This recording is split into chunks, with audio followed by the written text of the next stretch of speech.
ஸ்ரீபெரும்புதூர் நாடாளுமன்ற தொகுதி திமுக வேட்பாளர் டி.ஆர். பாலுவுக்கு ஆதரவாக பல்லாவரம் சட்டமன்ற உறுப்பினர் கருணாநிதி பொழிச்சலூர் ஊராட்சி பகுதியில் வீதி வீதியாக சென்று வாக்கு சேகரித்தார்.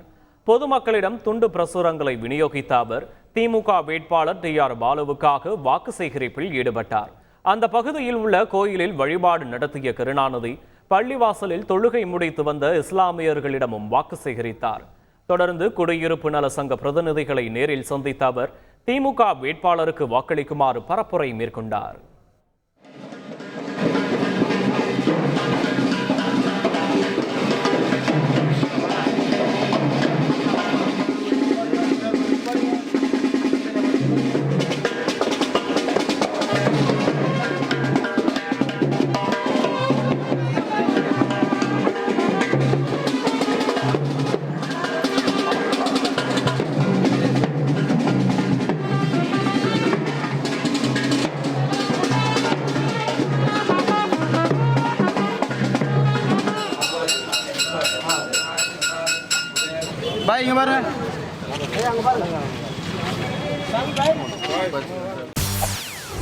செய்திகளை உடனுக்குடன் தெரிந்து கொள்ள உடனே சப்ஸ்கிரைப் பண்ணுங்க.